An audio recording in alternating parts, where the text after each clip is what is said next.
Hi, welcome to this video today, which is on the subject of trading trend reversals. It's the 2nd of May and it's Sunday. Now, in terms of trading trend reversals, I want to look at three pairs today that all include the Canadian dollar. We will look at USD CAD, Euro CAD and GBP CAD, and we'll go over to take a look at the charts in just a moment. Now, in terms of trading trend reversals, a trade setup we really like is when you get an accelerated move either up or down on very high volatility, and then what we want to do is look for a blow off and look to trade counter to the prevailing trend. Now, a lot of traders think trading trend reversals is risky.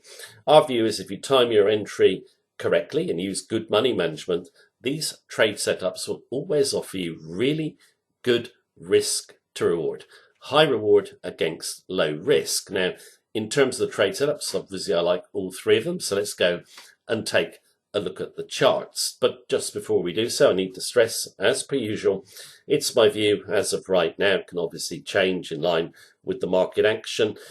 If you want all our trading techniques and you want to follow our daily technical sentiment analysis of 14 Forex pairs, including the three we're going to look at right now, all you need to do is click on the link beneath this video and you can get live access to our member center. You can also follow our Facebook page, join our Facebook group of traders and check out our recommended regulated ECN broker. Right, we're going to take a look at the trade setups. I'm going to start first of all with USD CAD. Let's go and take a look at the charts. Right, on USD CAD, the daily chart, and in terms of, I've made a note up here, we're trading above monthly support at 122.50, but only just, we're at 122.78. But I'm looking at this selling to be, or the selling to exhaust, and a nice move to the upside. I'm going to do my technicals in a moment.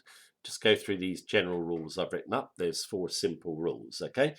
Now, in terms of your trading big moves, big spikes, you want to know what's behind the spike. And just over a week, the CAD has pushed the USD down by over 300 pips. Why has the CAD been so strong? I've just written up some notes here. We did have a hawkish Bank of Canada. That's on that red candle there. Okay. It revised up its view of the economy going forward. It cut its bond buying program and said it could raise interest rates next year. And the market reacted to that and pushed the USD down. But the bank said its view could change in line with market conditions. Obviously, you're looking a year ahead.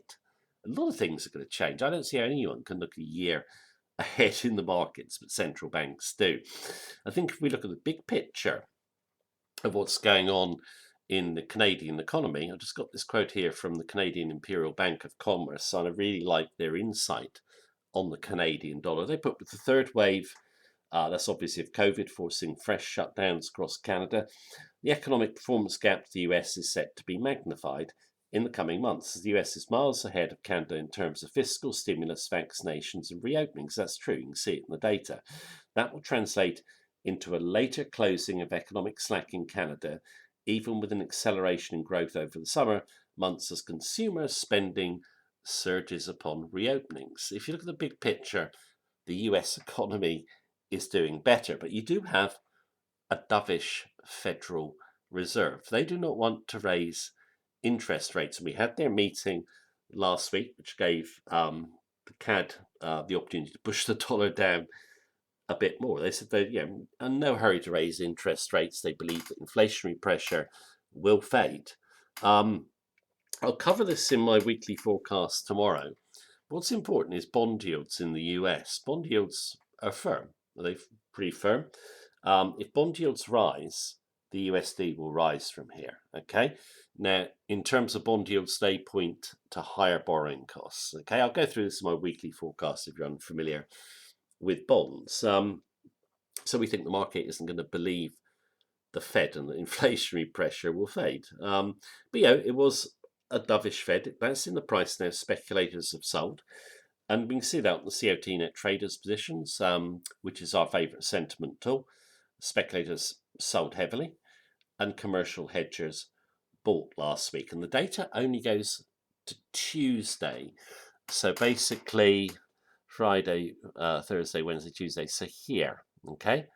So speculators were sold even more, and hedgers, commercial hedgers with the smart money, will have increased their buying. Okay.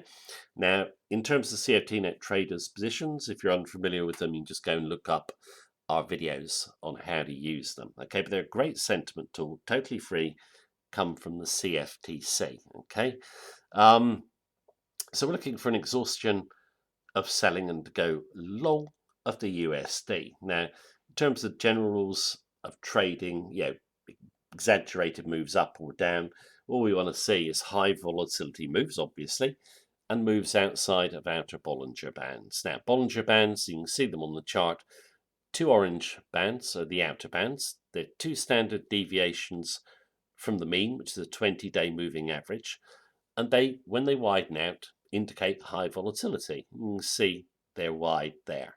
Now, if you go back and look at Bollinger Bands, you'll see on high volatility moves, when you get outside of the outer Bollinger Band, you will tend to come back within pretty quickly. Of course, you can run on, but come back in pretty quickly and target the mean price. So revert to the mean. I'm not looking for prices to go here. I'm looking for them to go higher, actually. But in terms of what I got next, reason for the move is the good or bad news priced in. Personally, from this summary, I think the bad news is in for the USD.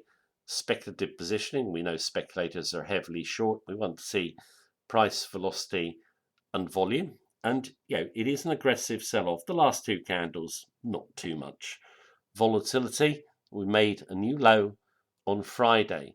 No volumes, no big volumes. Looks like the sellers are all in. Now, say here, we want to use round numbers for entries and stops. Round numbers are very important because that is normally where the big institutions will do big order flow. Okay.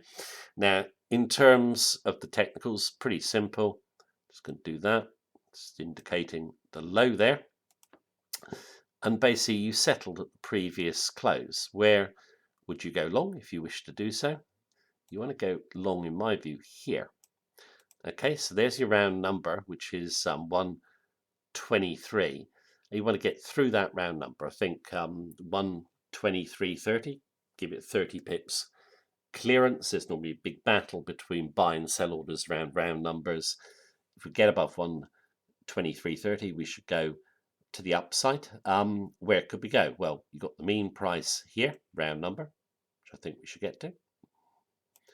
And then I think we should retrace the whole exaggerated move to the downside up to here. Where would you put your stop? At the moment, I would say the stop can be back, well clear. Well clear of monthly support. So you could be behind the 122 round number. Okay, and if we break higher and you get nice blue, you just tuck her in behind the tail low here. So let's say 122.30, and then look for her to run to the upside. It's a simple trade setup. It looks, if you just look at it purely technically, you probably say, well, big downtrend is probably going to continue. But you've got two low volatility candles here, not much volume. And we know what's going on behind the chart. So looking for a rebound. We shall see. I'll update it when I do my weekly forecast tomorrow. See if anything happens when we open the new session of the week. Now I want to go next and look at Euro CAD.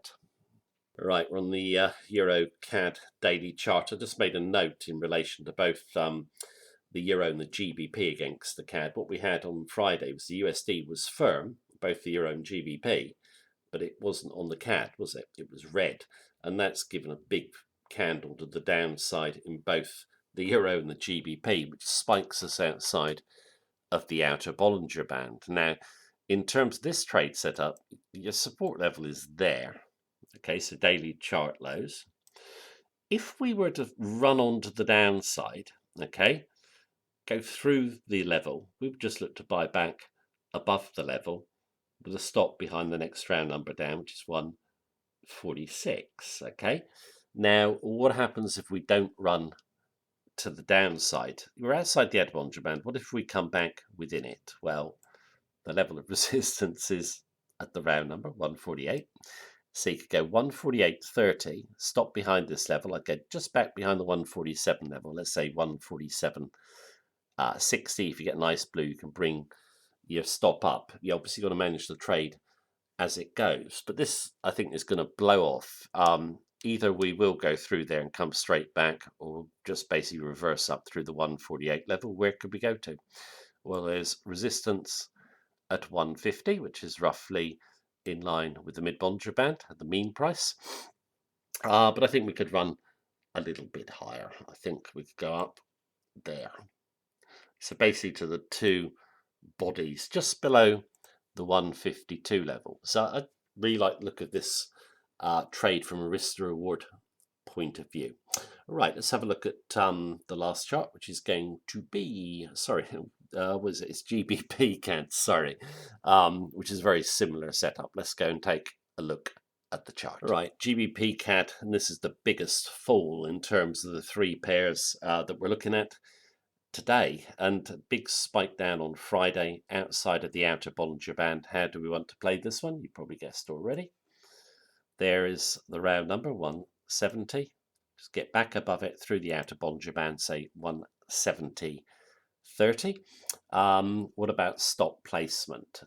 Two bodies over on my left here. I'm going to use, which just above the 69 round number, so stop should be back behind the round number, say 168, 60, 70, 170, 30 entry, see if she runs. Now, where could we go to? Well, I think got the mean price there. Okay, 2-day moving average, or could go here. We're extremely pound bullish, which I've longer term, which I've noted in the member center. I think the whole exaggerated decline could be retraced, but I think we will get a reaction, okay? And it should be a decent reaction to the upside. Now, in terms of the three pairs, which is the best? Well, yeah, I know a lot of people are not bullish of the USD. We personally are, so we like the look of USD CAD. If you're not USD bull, you would favour either Euro or GBP CAD, okay?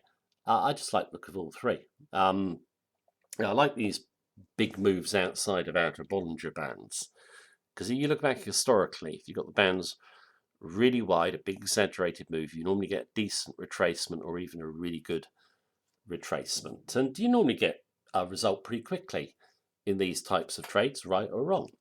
And I hate sitting in trades that just don't do much, because your equity is not working for you. I will update these three pairs in my weekly forecast tomorrow. But that is the video for today. Thank you very much for watching it as usual. Take care. Have a good day.